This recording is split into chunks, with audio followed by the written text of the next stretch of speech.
Okay, welcome back to the Marine Corps Movie Minute, where we discuss the movies of the Marine Corps 1 minute at a time. We are currently in the midst of breaking down Heartbreak Ridge, and we've reached minute 64 on this fine Monday morning. This minute begins with Lieutenant Ring walking into Face the Music and C Major Powers, and it ends with Choozoo recalling a past conversation he had with Major Powers. And before we get into the minute, I'm Brian Lockhart. I'm Jack Perry. Hey everybody, this is Brad Mendenhall from the Cosmic Geppetto Podcast. Real excited to be here for these minutes. These are good minutes. Yeah, actually, they are, and we're really glad that you decided to join this shit show. Class it up a little bit for us. Yeah. Dear God, I'm supposed to be bringing the class. Shit, I'm drinking wine out of a snow mug here, so we're just screwed, guys. It's all good, man. You're in fine company then. I watched this movie so many times growing up. I was probably 10 or so years old when this came out, and I have a lot of affection for it. And it's pretty interesting watching it now and realizing this was pretty much the end of Clint Eastwood as an action star. He did The Rookie after this, but he's definitely switching from being an action star to being the old guy who's he was like the old grizzled veteran, but he was still the toughest guy on the block. And this is the end of that for the most part. You're actually right. Yeah. Yeah, because even in The Rookie, he was the mentor for Charlie Sheen, and who was like the young upstart. So he's the aging veteran at that point in all those movies. Yeah. It's it's funny. It just makes you realize how long Clint Eastwood's been an old man. Yeah. He ages well. Yeah, it's only been in the last few years where he actually is starting to show his age, because even in his 70s, he was still a very in shape, fit guy. And I'm like, geez, I mean, I'd be lucky to look like that when I'm 70. I'd be lucky to look like that now. And, he's still running around everywhere. But it's, now when you see him, he looks his age. He's starting to look like the villain from Poltergeist too. Well, I just remember in Gran Torino where he punched a guy. I was like, oh, that looks a little silly. Like you could tell everyone's like, come on, Clint, you can do it. Lift your arm up. Boy, I'm going to have to really sell this punch because he ain't putting nothing behind it. You believe him though, because in that movie, especially because of his character. I've always kind of, obviously, like, that character is a lot more racist than, say, Gunny Highway, but it's almost as if Gunny Highway retired and went to Detroit and and lived, in this old neighborhood and all that. I mean, because it's almost like the continuation of this character. And almost, yeah. I mean, but he's so intense in that movie. It was a good movie too, man. Yeah, good. Probably, and it's interesting because Heartbreak Ridge is a movie. Clint directed that as well. Clint can be such a good director, but he can also be a lazy director, which is part of why people like working for him. Where he said he only likes doing one or two takes. He likes to get through a take, and it gives like a real vibrancy to his movies. But then there's sometimes like, hey, some of these movies could use one or two more go-arounds. Gran Torino, I think, was his last so far great movie because that freshness really worked well. But yeah, and he also doesn't act too much anymore. So right. Yeah, he's mainly behind the camera. Yeah, which makes sense. There's only so many roles for really, really, really old guys in movies. Yeah. Especially when he's used to being the tough action star, or like you said, the grizzled veteran that's kind of handing off to the younger generation, or being the mentor like in $1 Million Baby or something like that. But I mean, he found himself a role in The Mule. He was the star of that. I hadn't seen that. No, me neither. I'm failing as a Clint Eastwood fan. I did not see this one yet. Well, there's a bunch of Clint Eastwood movies, man. I still haven't seen them there. So or you're not the only one on the hook. Mule was sort of fun to watch Clint, but there was definitely a lot of old guy wish fulfillment. They made fun of it on SNL where at two different points Clint had 3 ways. Oh. And like, come on, let's not kid ourselves, buddy. You're getting real close to 90. I don't know, man. There's a lot of the female community that still hold down that Sean Connery. They'd still. So I'm pretty sure if Clint, I imagine he could probably swing it. I'm not talking about the women being willing. I'm just at that age, you're just happy to have a one-way, much less a Yeah. three-way. Yeah. Well, I didn't say he'd be an active participant. I just saying, he could probably swing it. He's no Hugh Hefner, No. So yeah, Brad, you talked a little bit about your history with this movie. So you saw it at a young age, just like us. Yeah. It was one of those reoccurring HBO movies. I saw it with my dad. He didn't intend to see it with me at first. He actually had my uncle come over and he rented the movie, and I just found my way closer and closer to watching that movie with them. And then I was probably 10, 12 when that came out. So a little probably too young for the movie, but it stuck with me, and here we are breaking it down minute by minute. Yeah. Well, it's a little bit. What's funny is an action movie, but it's a little bloodless. You do at the end have the big action finale, but when you compare it to, say, Lethal Weapon, Die Hard, God forbid, RoboCop, it doesn't feel quite as it's not as bloody. It does sort of do a TV thing where the soldiers shoot at the bad guys sort of like shake their arms a little and fall down. Yeah. Don't get me wrong, there is going to be a thing of like tell the kids like, hey, don't worry, they're all actors, but it's not a thing where there's not a lot of blood packets exploding on this enemy soldiers. You don't see Clint's entire platoon get wiped out, which thank God, because that would defeat the purpose of the movie. Well, yeah, I think the whole point was, it was his last big contribution to the Marine Corps. His, he did something with a unit that you go through the entire movie where they're basically treated like dog shit. Now, that's again, there's very few things about this movie that are historically accurate, but you get the unit, the what's supposed to be normally like an elite unit of Marines, right? But in this movie, they're the shitbirds. They're highly trained but undisciplined. Well, you say highly trained. I mean, like getting your jump wings and your scuba bubbles not easy. It takes a lot of discipline. It takes a lot of effort. It's not something that they just give you. And some of the Marines had them on their uniforms, but they're not treated and they don't behave in a way until he shows up that kind of puts them on the path. And then you get to the end of the movie and you kind of get the impression that things could have been so much worse. And I think that was his last last hurrah, his last contribution. At the end of the movie, you can tell like at that point he's done. He's tired of fighting that fight. Well, he says it a few times throughout the course of the movie. There's a recurring theme is he doesn't want these guys sent home in body bags. Right. And every time, and that's sort of where his problems is with Powers, especially is like, hey, what you're doing, the way you're setting things up, is going to end up with a bunch of kids getting killed, and he doesn't want that. No. So if you had a lone survivor thing where they all go into, there actually is very little of this movie is in the final action scene, but it shouldn't be. It shouldn't be him and like a Dirty Dozen thing or Lone Survivor where Clint and one other guy survives, because that would mean he failed, and we want Gunny to succeed. Yeah, because even in these 3 minutes, the discussion he's having with Choozoo is exactly. It's centered on that very theme right there. Yep. Exactly. His whole mission statement for this movie is, I'm going to make them Marines. I'm going to make sure that we don't lose the next war because they're not prepared.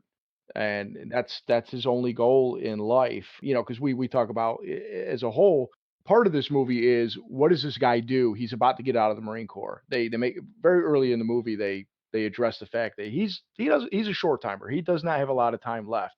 Yeah. They joke that most guys, in his position would be looking forward to retirement, but he's very gung ho. He's the type of guy that's going to have a hard time adjusting to civilian life. So he's kind of lost in his place in his world, in this world, especially when he gets out. And, we also kind of speculate that's where a little subplot with his wife comes in too. Like, what is he going to do post? His whole identity is centered around that Marines. uniform. Yep.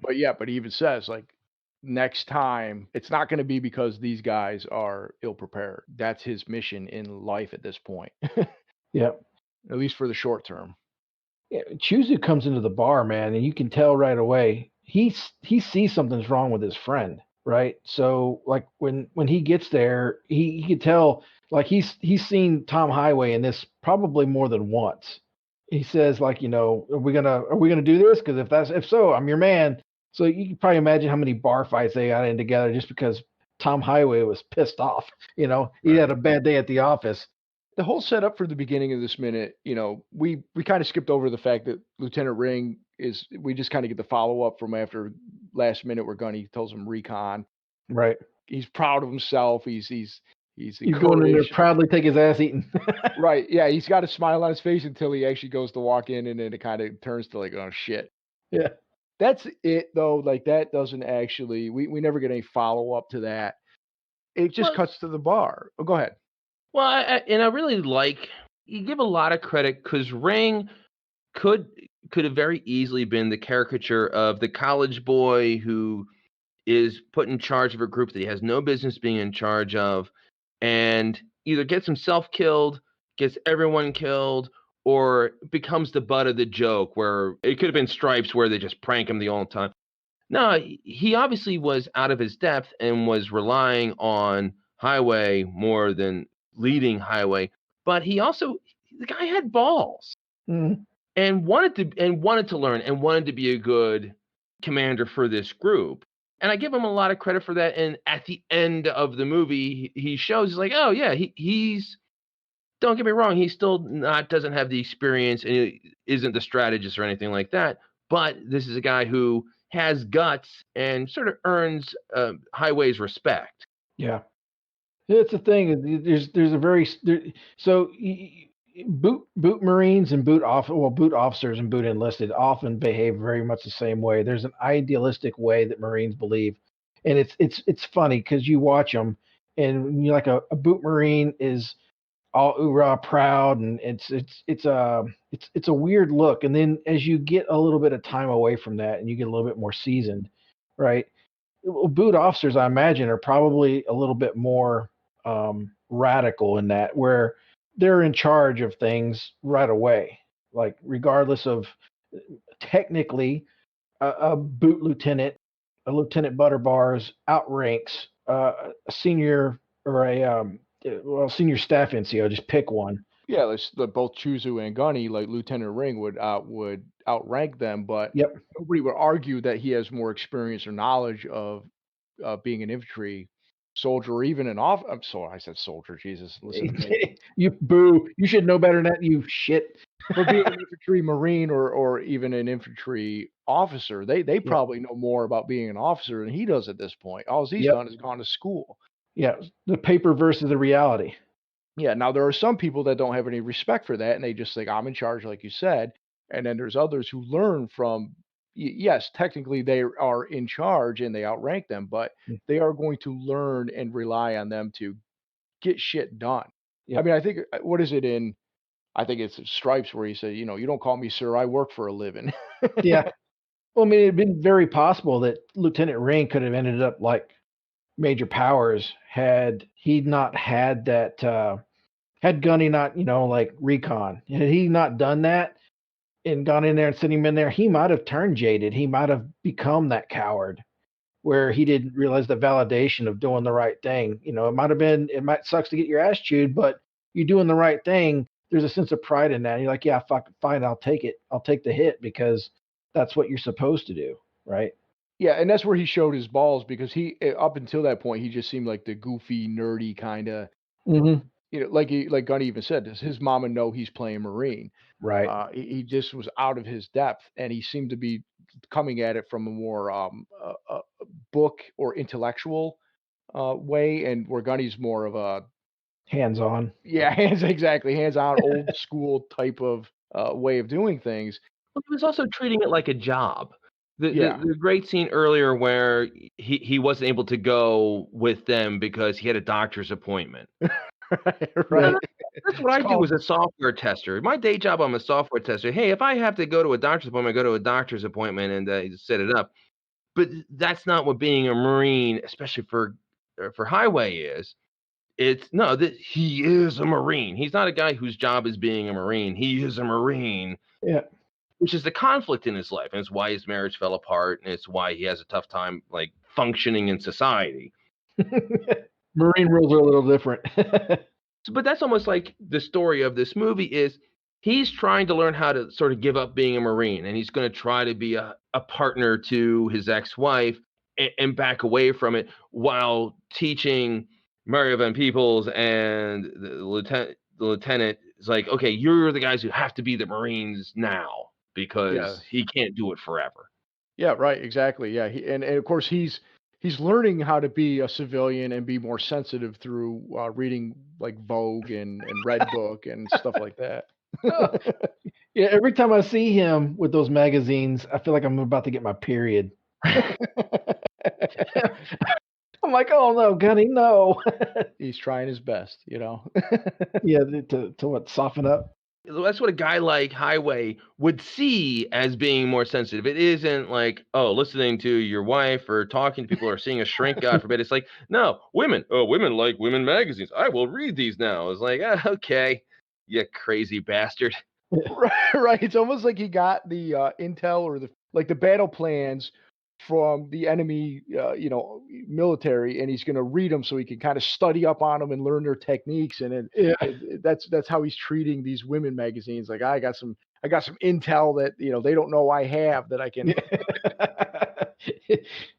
I figured them out. I got their inner working. I got their little manual here. If you push on this button a few times, you get anything you want. Spoiler alert for a possible future movie we might do, but every time that I see Gunny trying to learn to be sensitive by reading these books and he's kind of reading them out loud, I always think of Major Payne when he just gives the okay sign to, sensitive. I actually wondered about the whole kickoff of Choozoo coming into the Globe and Anchor bar. Yeah. He's seen this before. He kind of probably knew he had to show up. Yeah, he doesn't blink once. He sits down and he's watching him. It's like I don't know, man. We've had friends. We've been there. We've seen, and even outside of the military, when you're there for your buddy and your buddy's just had a bad day. You've been there enough times, and you're like, oh fuck. It's almost as if, like, let's say Gunny broke up with his girlfriend, Yeah. and his best friend's coming like, hey, let's talk about it. Yeah. Now I'm wondering what caused this. Was the fact that he got reamed in Major Powers' office and just had a bad day? Like he had a win when it came to doing the ambush exercise. Now, obviously that messed with Major Powers' plan, and he was pissed, and he hauled him into his office and he chewed his ass. Yeah. And he threatened to kick him out of the Marine Corps. And he did say, he did kind of attack him personally. And maybe this is where this is all coming from. Him sitting here sulking in the bar and Choozoo needing to go make sure he's okay, is the fact that Major Powers said, I'm going to run you out of the Corps, but the best thing about it is you're going to do all the work. You're going to get drunk. Mm-hmm. You're going to circumvent the rules, everything. Yep. So now, but you would think a guy like Gunny Highway, who's been into the Marine Corps as long as he has been, and has had maybe some conflict with some limp dicks, as he put it. Yeah. He would be used to getting his ass reamed by at least at some point. So you wouldn't think that would make him go want to drink himself to the point where his buddy has to show up. Sorry, go ahead. No, you're right. But I think too, you think back, I think Gunny Highway's got a little touch of self-destructive. Yeah, I think they kind of hinted that, with his drunken, disorderly. Yep. That kind of even Major Powers, as much as he's an asshole, when he first met Gunny, he kind of mentioned about, well, you're the type of Marine that should be sealed in a case of glass and says break only in case of war. Yeah. So you wonder how much of this might have been translated in today's terms as, PTSD. Like how many conflicts has Tom Highway seen, right? Yeah. How many exactly? I mean, he's a Congressional Medal of Honor winner. The character is anyway, right? So you got this hardened, grizzled Marine that's coming to the end of his identity. To him, it's like the clock's running on his life. It's the only life he's ever known, and he's put in a box, and he's told to be something that he's not. So the only thing he knows how to do is drink, fight, fuck shit up. Well, even the judge said early on, just because there's no war for you to fight doesn't mean you can go starting one. Yeah. Well, I also think Highway, part of why he's drinking, he thinks there's a good chance that Powers is right, and I think he has this plan. It's like, I want to come back to where it started, or come back home, quote unquote. Puts a task in front of himself, and he's going to be goal oriented. He's going to get these schmucks into shape and turn them into Marines. But he knows that Powers is right.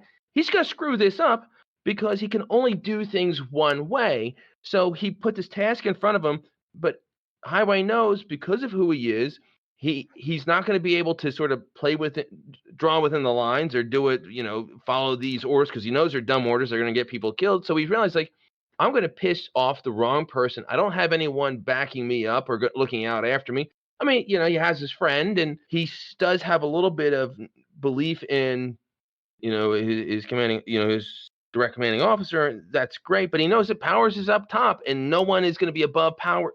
At this point, he doesn't believe anyone's above Powers is going to save his ass this time. So he just realizes he's going to fail, and there's nothing he can do to stop it. So he's just going to drink a lot. Well, I don't think he's going to think he's going to fail. I think he's going to do what he's going to do until they find a way to get him out. That's going to happen before he can make these men Marines. Well, technically, I mean, they're already Marines, but they just don't behave the way that they should. Well, that's what he's saying. Right, exactly. I mean, his version of Marines. I mean, there's plenty of Marines that are shitbirds, but he's going to make them real Marines. Yeah. But you know what? Proper professional soldiers or professional fighters. Right. And it does circle back to, the half a second that we see Lieutenant Ring going to take his ass chewing from Major Powers. Yeah. If it wasn't for him speaking up, Powers had Highway as far as he was concerned. He disobeyed a direct order. He was looking for any excuse to get rid of him. All that took was just Gunny doing his job, the right thing. He actually did the right thing. Yeah. It was just that Powers is such an administrative tool that he could have found some bullshit reason to put him up on charges. Given that Gunny Highway, he's already had his last chance with the judge. He's already had it. This is already his second chance coming back to, as Brad said, home. They're looking for any way to run him out. They would have immediately said, all right, this is now the second or third CEO that we know of that you can't get along with. You're having conflict. You're disobeying orders. Guess what? You're retiring right now. You're going home. I mean, they wouldn't have put him on actual charges. Right. Yeah, they could have was it admin separation? No, not even that. He would have just been quietly retired. Yeah.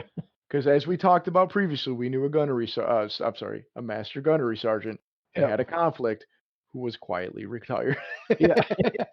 Did he ever get his little parade? I don't remember. I don't think so. It doesn't jar my memory any. No, I don't know. But I did so many of them, they all blur into one. Yeah, but we knew the ones. We knew the ones that were getting out, or at least we're kind of familiar with them. That one, it doesn't ring a bell. No, I don't recall that. I think he went to cutting grass. Yeah, I think he just left. But this whole thing, I love that. I love Choozoo's great in this minute. Oh man, he's awesome. He's so interesting to watch. He is a spitfire. Like, we talked about Gunny having all these lines, and he's got the best lines, but I cannot say half the stuff. I had to write it down. I still mess it up. What Choozoo says in this minute. First off, I love when he walks in. I had to watch this from two different perspectives when I first watched it. Mm-hmm. When he came in, I first thought he was being self-deprecating when he saw little Mary, and he said, "Oh, geez, you'll let anyone in here, won't you?" And I thought he was referring to himself, and I was kind of taking of the old Possible Groucho Marx quote where he said, "I'll never join a club that would have me as a member." Yeah. But when I watched it several times. So I'm taking notes, and I realized that he takes a look at Gunny sitting there pathetic at the end of the bar, drinking his beer. Beers, if you notice too, he's got about 1, 2, 3, 4, half a dozen or more Budweisers stacked up. Now there you go. Okay, so now now the wheels are churning in my head. So obviously I see him, look at Gunny, looks back at little Mary, and then he says, "Geez, you'll let anybody into this place, won't you?" So he's talking shit to Gunny already. which is he got it over there. and you're right. There's a ton of beers. So now I'm thinking, because I'm like, why would Choozoo just show up and think that he's down in the dumps and needs a friend to watch his back to make sure he doesn't do anything stupid, like pissing on a police vehicle? I'm thinking Little Mary called him. You might want to get down here. Yeah. Tom's he's hitting him pretty hard. He had a rough day. You might want to check on your buddy before something stupid happens. Yeah, but if we also, I mean, this is kind of a little bit of an advance notice, but Let's do it. this is also his apartment. He lives here. Well, right. Yeah, I mean, he's basically at home having Yeah, beers. he's in his living room. But he's having a lot of beers, and he's sad. Yeah. And I noticed Clint Eastwood's done this a few times. He's wiping the sweat off of his face all the time. I think he does it a few times here. He must sweat a lot when he drinks. Yeah, he's like poopy. He's doing the poopy eye rub, and I did like too that I kind of likened it to James Bond or Clark Kent when Choozoo walks in, he throws his hat on the bar. Yeah. It wasn't a trick shot, making it on the coat rack or the hat rack, but it made me think of that. Just so at home there. Yeah. Like these guys have shut down so many bars. Yeah. Well, this happens to be a marine bar, so this really is like going to have beers at your friend's house. And I don't think they really get into it in the movie, but if you kind of look at the subtext, the context of what's said elsewhere, I think Tom Highway, Clint Eastwood and Little Mary are close. She's so happy to see him. He basically lives there. Well, no, he doesn't basically. He does. But Choozoo, I think, is also close with Little Mary. They just don't really show it in the movie. Yeah, there's a lot of shared history. Yeah, exactly. That's why I think she called him. Yeah. I think Choozoo is. I think he's close with everybody. I think he's a guy who, and that's what makes him so different than Highway. I think Highway is obviously a more effective soldier on the field, but I think Choozoo is part of his personality is he knows how to get along with people and ingratiate himself, and he's a good listener. He can even deal with Powers. Obviously, he's not friends with Powers, but he's like the only character in the movie who is able to sort of placate Powers. And it's not even kiss ass, but he just knows I know the magic words with everyone to sort of settle everyone down. I know what everyone needs to hear, but it's definitely Highway and her that he's able to really that he really connects with, where it's not just that he knows what to say to placate people, but he also actually likes to communicate. They're the only people that he really connects with. Everyone else, he's I know the magic words to everybody to shut him up or settle him down or turn it down a bit. I don't know. I see Choozoo as what Tom Highway would have been without the self-destructive venom.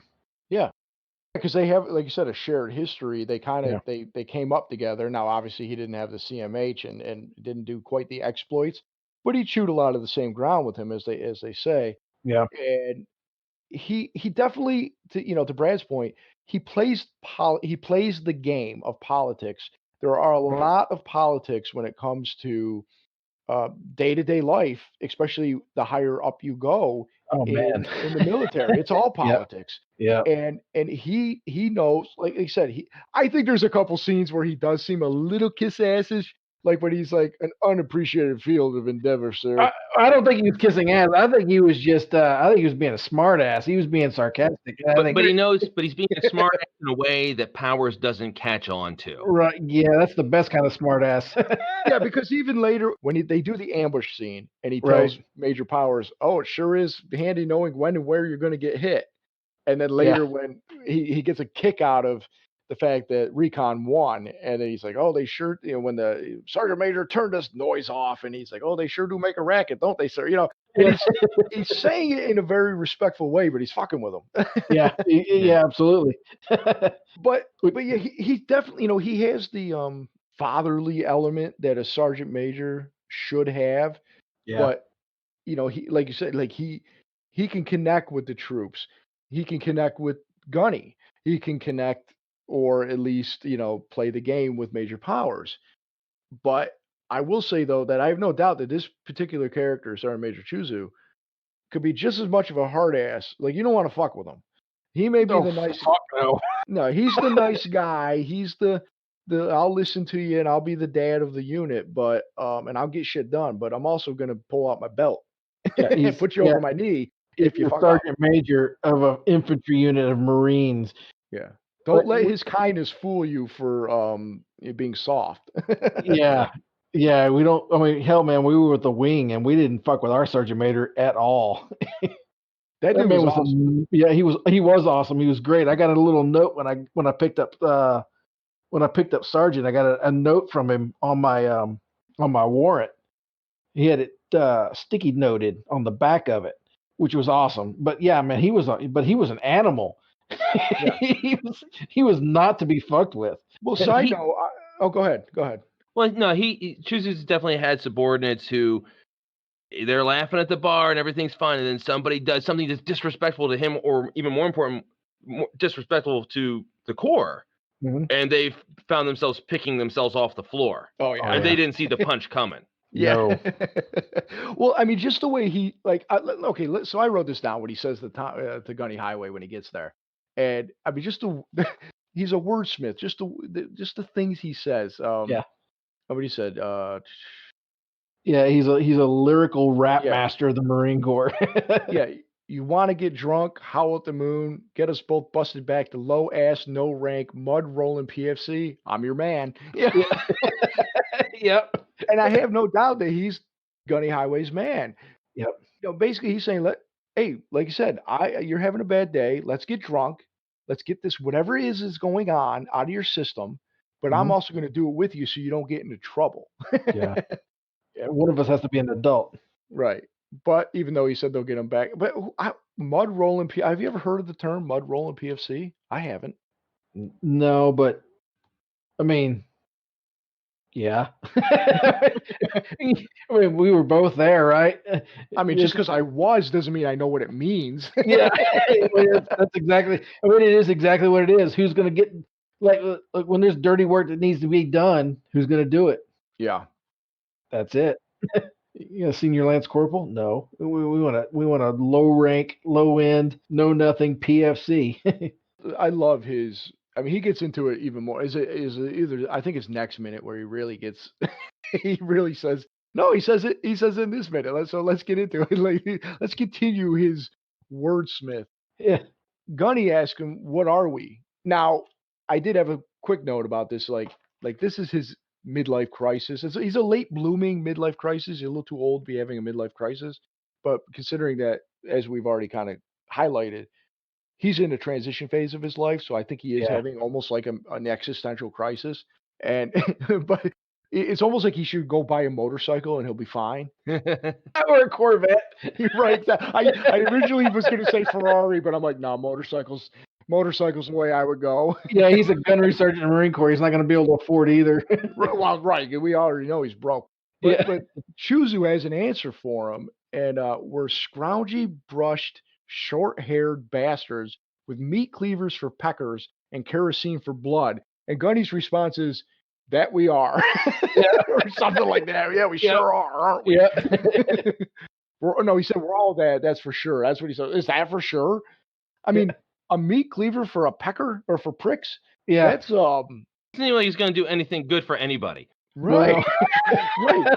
That's wrong on so many levels. Well, some people pay extra. Yeah. I mean, gee, I was like, man, you couldn't have come up with a better metaphor for your dick.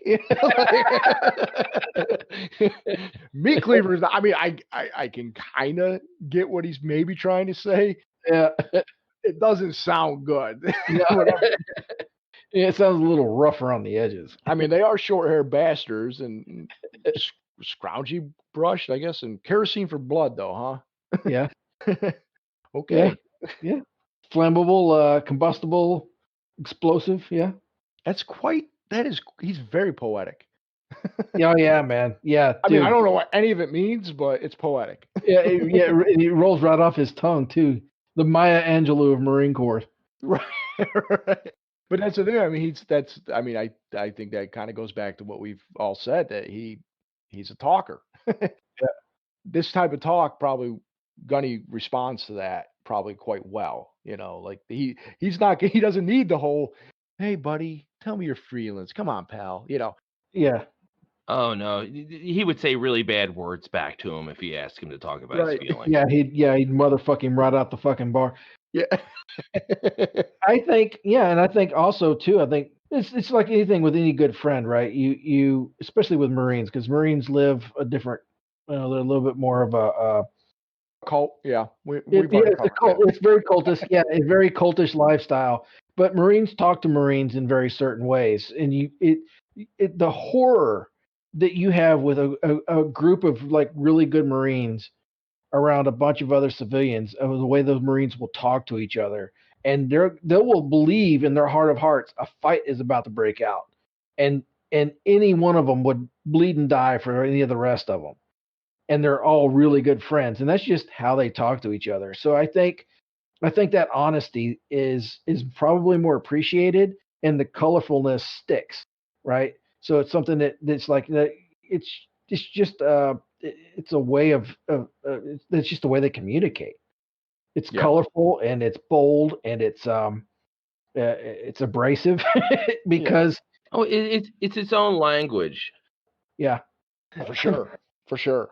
I remember I was out with a buddy, and he made fun of the Marines that were in the bar.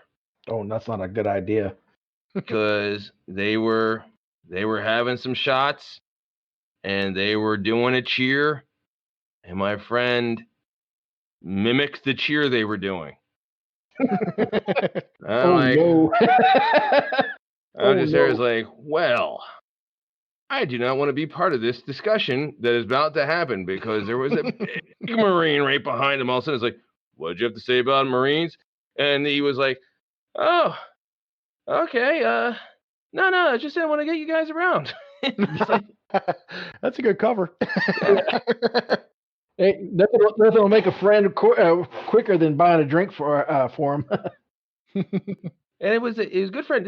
This guy was always, and of course he's a little guy. This guy was probably about 5'4", 120 pounds. And he was constantly almost getting my ass kicked. Right. That's the way it goes. Yeah. I was like, oh shit, they're not gonna believe. It's like, no, guys, I'll help you kick the shit out of him. Really, he needs to learn a lesson. There was also, you guys MMA fans? Oh yeah. Okay. He and I worked together, and we worked at a company that had a relationship with Georgia St. Pierre. Oh wow. And GSP came into the office to sign autographs. Oh, that's cool. Very cool. And they were signing autographs, and my friend, let's call him Joe, we're in line to get the autographs. And he sees GSP, and GSP has a very bad cauliflower ear, which is very common for people who wrestle or do mat-based stuff. Right. And Joe says, he's like, wow, geez, look at that ear. Man, that is a fucked up ear. Good Lord, can you imagine having an ear like that? And I was like, hey, dude, the ear hears fine. Yeah. You're talking very loud, and this guy makes a living kicking the shit out of people. Yeah, he earned every bit of that ear. He was literally just in a movie where he got into a fist fight with Captain America. So let's not piss this guy off. Yeah. Yeah, he held his own for a little bit too with Cap. So yeah. GSP is an incredible fighter, man. Yeah, some of those, even some of the Gen 1 UFC fighters, man, I was like, nah. No, there's no fight to be had. These are guys who kind of like getting punched in the face, so you don't they made want to be career dealing out of it. Yeah.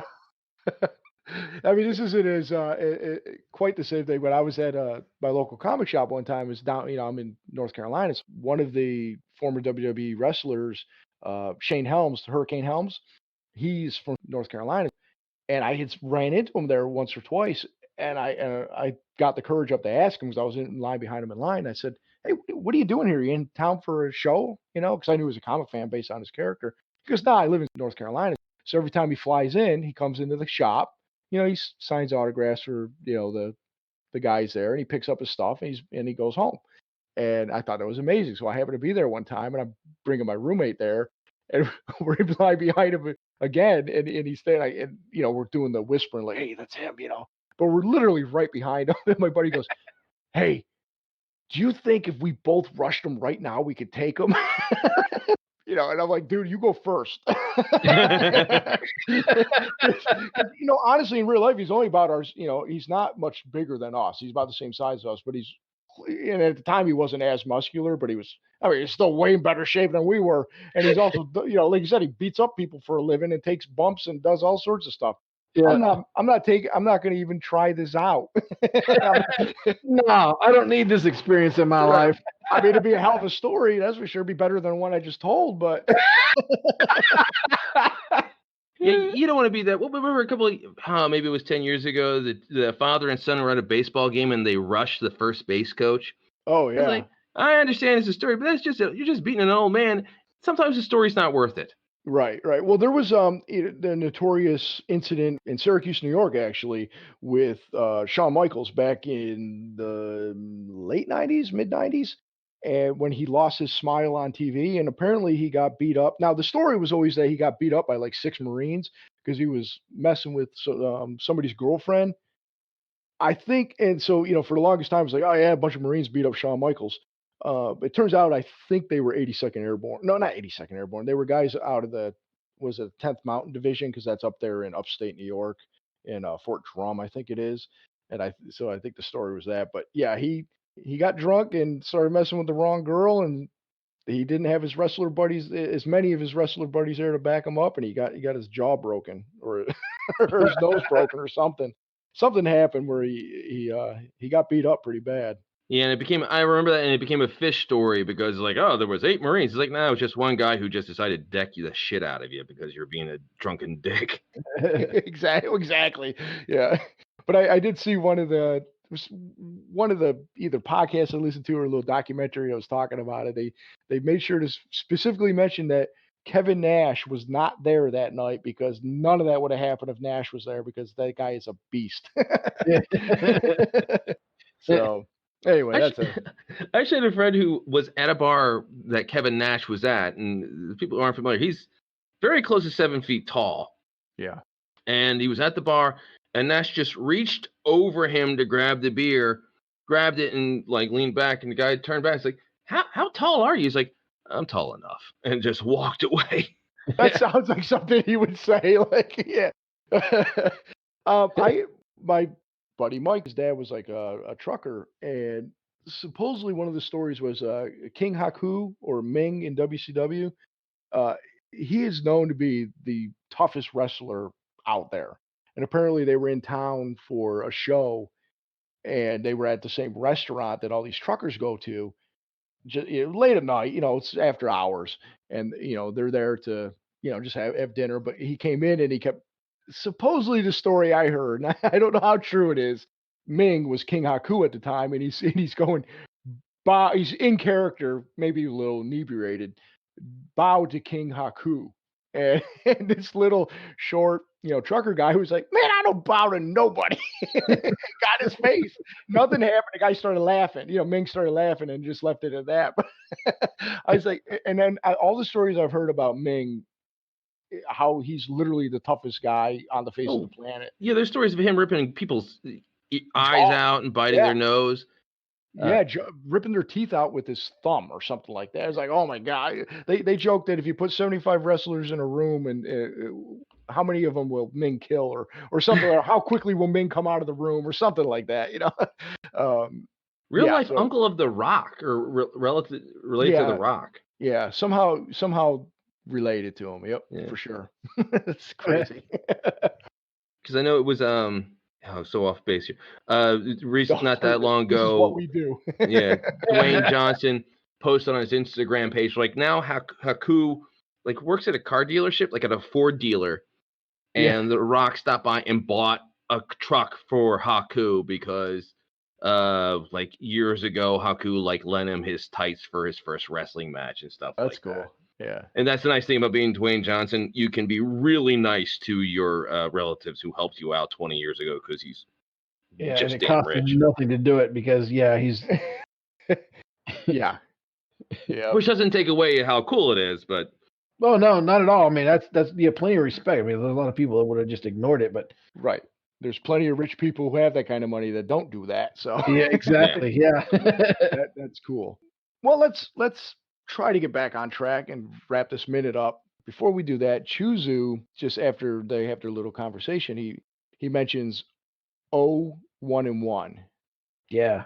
And Gunny's like, say again. And he said, Major Powers, one dark and cloudy morning, stated that Sergeant Major, you're 1 and 1. Well, the minute ends before he says the second one again. But spoiler alert, he says 1 and 1. Which I find funny that Major Powers said that the Sergeant Major, you are 1 and 1. It's, that's like, it's not like, he's winning a lot of wars and supply. Sorry, supply guys. But, Well, I just think it's funny I mean, he never gets into why he brings that up one dark and cloudy morning, but yeah, that just, and we've already seen evidence that Major Powers is not a very nice guy. he's kind of a dick. Yeah, it just seems like a dick thing to say is what like Yep. why even bring that up? Like Yep. why shit on somebody that's given, 20 to 30 years of his life to the Corps? Yep. And just, I mean, there's really no rhyme or reason why he would say that to Sergeant Major, Yeah. Kind of get divorced from like a Playboy playmate, and then just having your boss walk up to you and say, yeah, man, she was really hot. That must fucking suck. And then just goes back in and gets him a donut and some coffee. It's just like a dick thing to do, man. Like, really? I think so much of it is Powers wants to be a badass, and he's convinced he's a badass.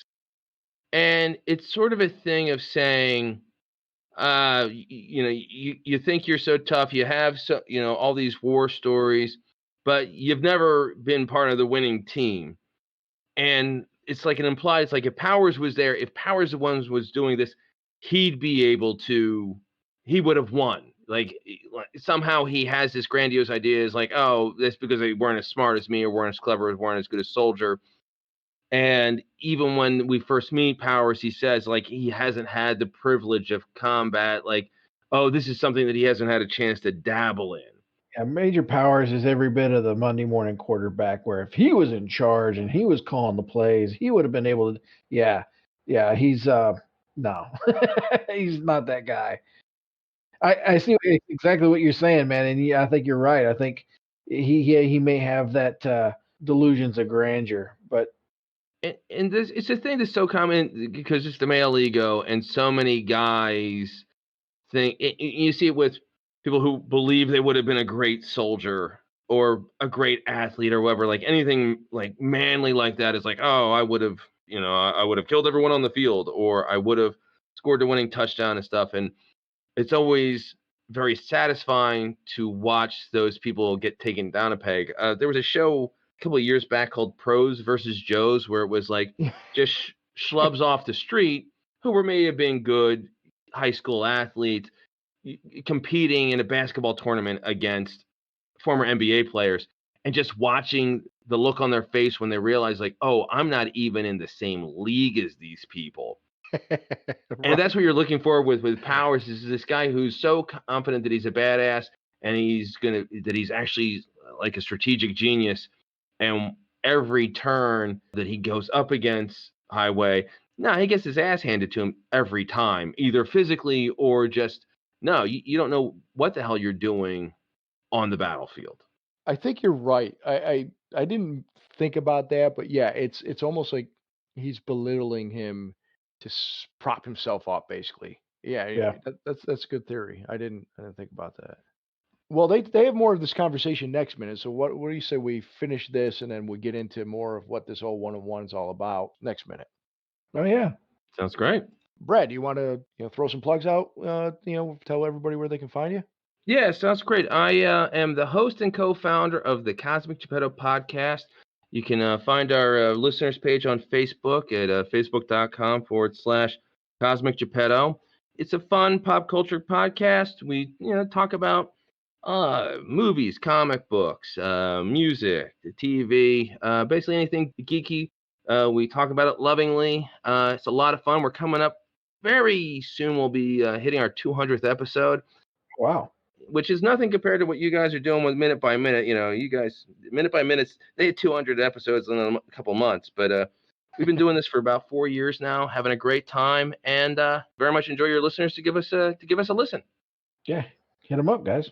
If you got neither of you guys have anything else for this minute, we'll tell everybody to come back on Wednesday. We'll do minute 65, and of course, everybody knows where to find us on Facebook and Twitter and all that good fun stuff. So, you guys got anything? Nah, man. Before we come back for next minute, you guys want to go get drunk, howl at the moon, maybe get busted back to a bunch of no podcasting civilians? Yeah, absolutely. I'm in. I'm already half in the bag from the wine I've been drinking, so sure. Perfect, you're in.